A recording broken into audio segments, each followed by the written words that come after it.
Assalamualaikum warahmatullahi wabarakatuh. Bismillah.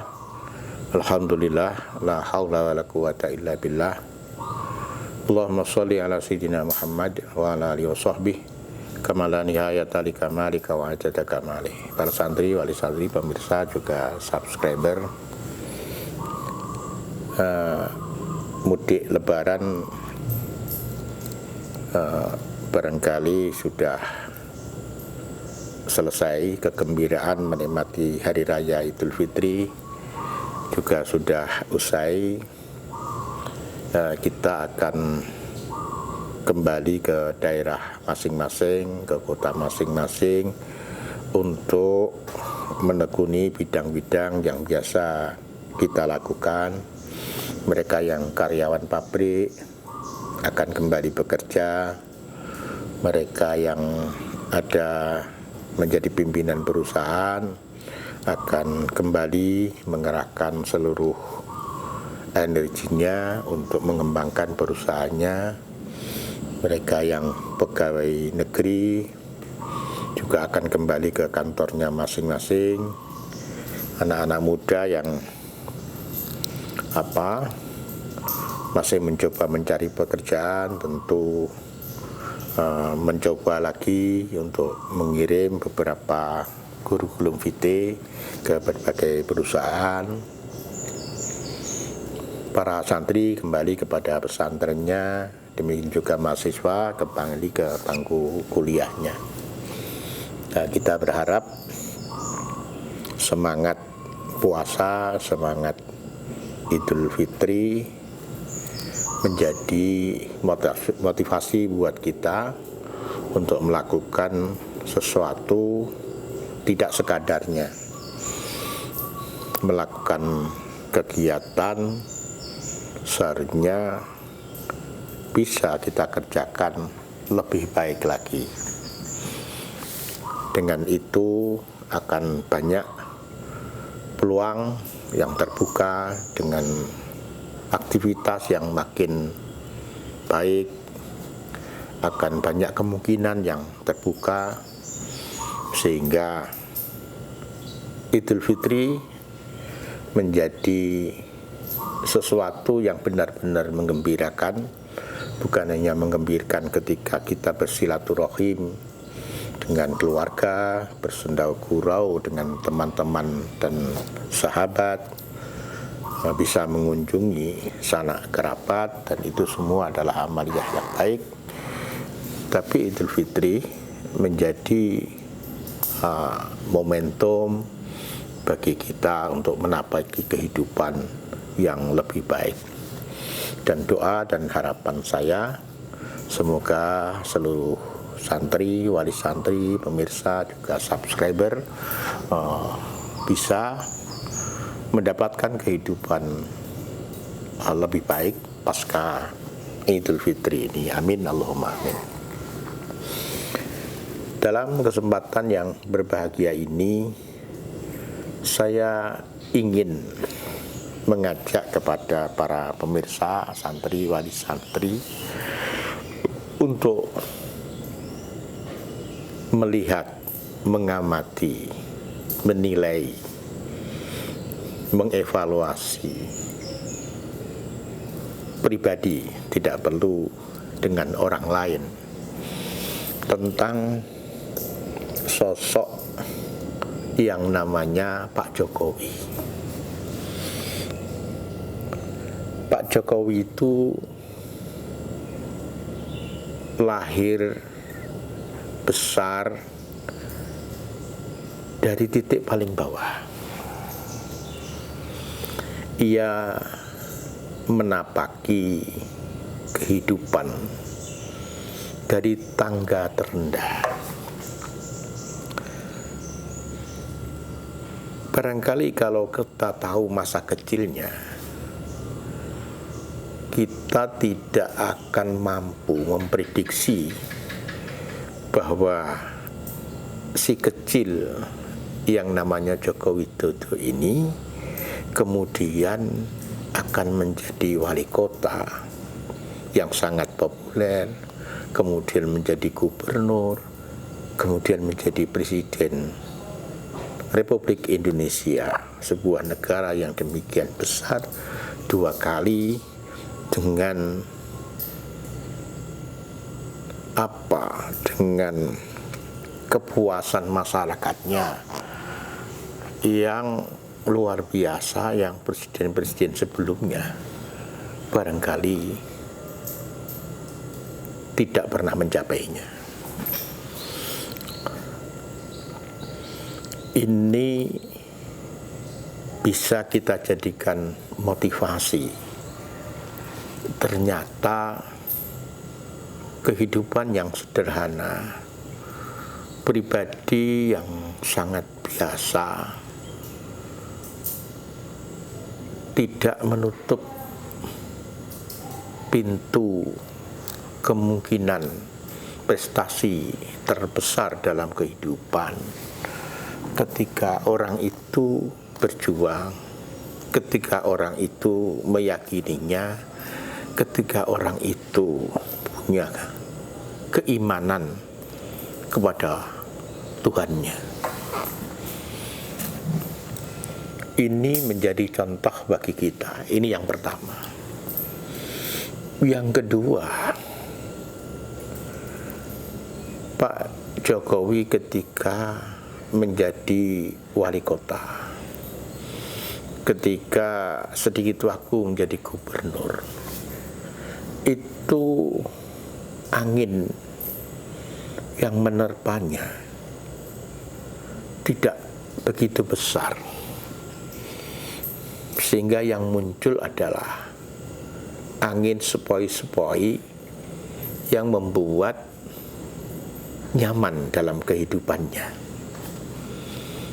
Puja-puji, kemudian apresiasi dari berbagai pihak ketika beliau menjadi wali kota, dan apresiasi, puja-puji, sanjung ketika mulai bisa menapaki menjadi gubernur. Tapi ketika menjadi presiden, angin itu seperti angin puting beliung. Segala macam hal yang buruk, segala macam jenis angin itu menerpanya. Sehingga kalau itu pohon, saya pastikan pohon itu akan tumbang. Pohon itu akan hancur berantakan. Pohon itu tidak akan mampu bertahan. Karena angin yang menimpanya jenis angin yang kuat, menghancurkan, dan datang dari berbagai penjuru. Bukan hanya menerpa ujung pohon itu, tapi juga menerpa akar-akarnya. Segala macam sebutan dilemparkan kepada beliau, dari anak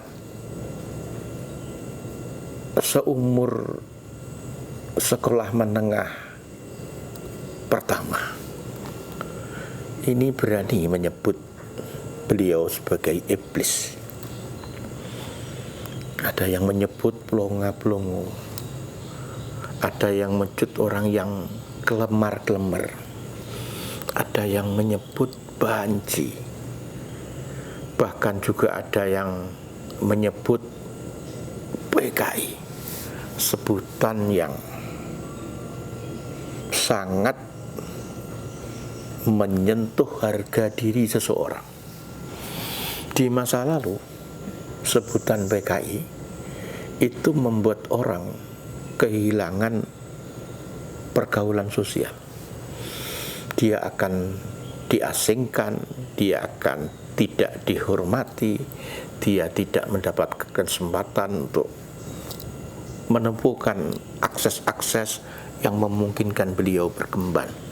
Dengan sebutan PKI, dia akan menjadi pribadi yang terkucil. Kemudian sebutan-sebutan yang lain, dinasti, kemudian sebutan ingin merebut partai orang lain, sebutan-sebutan yang kita sendiri tidak bisa memahami, karena yang melakukan mulai anak kecil sampai orang yang paling pintar yang menyebut dirinya profesor, dokter, pimpinan organisasi, pimpinan partai politik. Sampai detik ini saya membuat vlog, tidak paham kenapa yang namanya Joko Widodo ini mendapatkan ujian dalam bahasa agama yang demikian beratnya. Segala macam kekacauan politik, kata mereka, kacau politik di Indonesia ini, kalau disebut kacau, itu biangnya adalah 5 orang katanya. Joko Widodo, istrinya,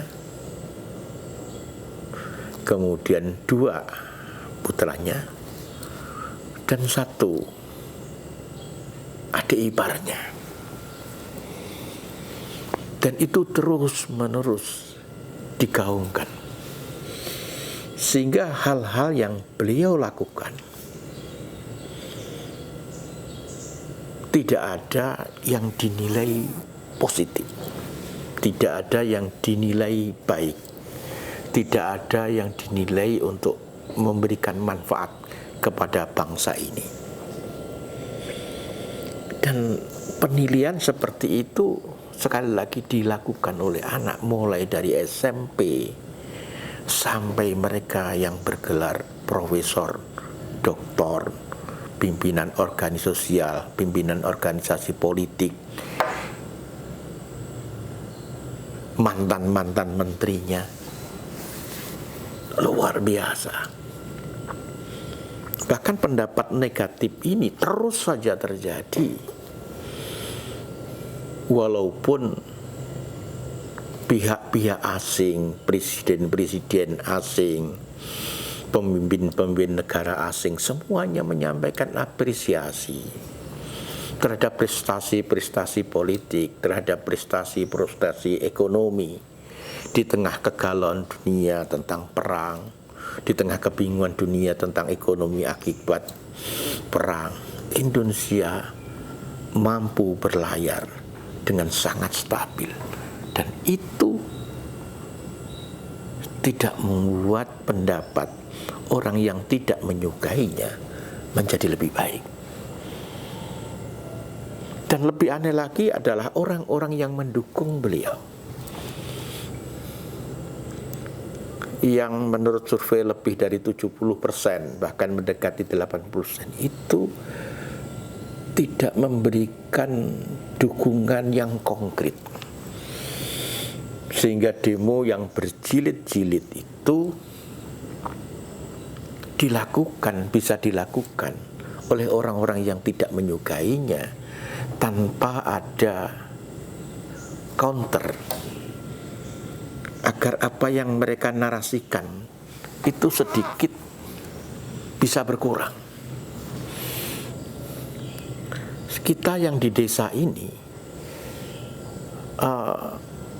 melihat, membaca dari mereka yang tidak suka dan melakukan aktivitas berbicara di ruang-ruang sempit, pojok-pojok channel mereka, maupun demonstrasi yang berulang-ulang, itu seringkali menjadi kekacauan batin. Apa benar ya? Apa benar ya Joko Widodo ini sudah berubah menjadi pribadi yang seperti Fir'aun? Apa benar ya kondisi Indonesia yang kita lihat oke-oke saja ini lebih buruk ketimbang keadaan sebelum meletusnya G30 SPKI tahun 1965? apa benar ya Indonesia ini sudah benar-benar dikuasai oleh beberapa orang ini? Ini menjadi kegalauan di hati kita, karena informasi seperti itu terus-menerus disampaikan, dan tidak ada pendukung beliau yang begitu besar kemudian melakukan counter. Dan Pak Joko Widodo sendiri, kalau saya melihatnya, membacanya, tidak juga memberikan jawaban. Ijazah palsu terus menerus digaungkan. Kita juga gundah, temen dah, Pak Jokowi ini ijazahnya palsu. Kemudian muncul istilah pemakzulan. Padahal kita tahu dari sebagian sumber kecil apa yang dilakukan Jokowi. Mungkin hampir 24 jam setiap hari untuk sesuatu yang bermanfaat. Apakah kerja yang demikian tuntas? Dan kita juga merasakan bagaimana orang bisa berlebaran seperti tahun lalu, juga tahun ini, juga tahun-tahun sebelumnya menjadi lebih bahagia karena jalan-jalan terpelihara dengan bagus. Sarana-sarana disiapkan seakan-akan ingin memanjakan mereka yang ingin bersilaturahim. Semuanya baik, ekonomi juga tumbuh dengan baik, aktivitas-aktivitas di agama di masyarakat juga baik. Kita tidak mengalami hal-hal yang seperti terjadi di berbagai negara yang mendasarkan diri sebagai negara Islam, seperti di Syria, di Yaman, di Libya, di Sudan, di tempat yang lain. Betapa kehidupan masyarakatnya mengalami situasi yang tidak aman, tidak nyaman, walaupun mereka sama-sama seorang muslim, bisa saling membunuh, bisa saling menembak, bisa saling melukai. Di Indonesia kita lihat seperti ini. Tapi kita juga bertanya, apa benar ya ada sebuah lubuk di Indonesia ini, di sudut mana kemudian terjadi situasi yang seperti itu? Kalau itu benar, di sebelah mana ya? Di istana mana atau di lingkaran mana, sehingga hipotesa yang disampaikan orang-orang yang tidak menyukai Joko Widodo ini bisa kita buktikan dan bisa menjadi keprihatinan kita bersama.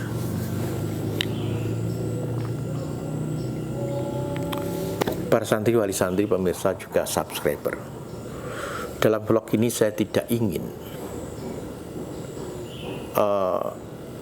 membantu membela Presiden Joko Widodo, karena saya tidak punya cukup kemampuan untuk membela, membantu.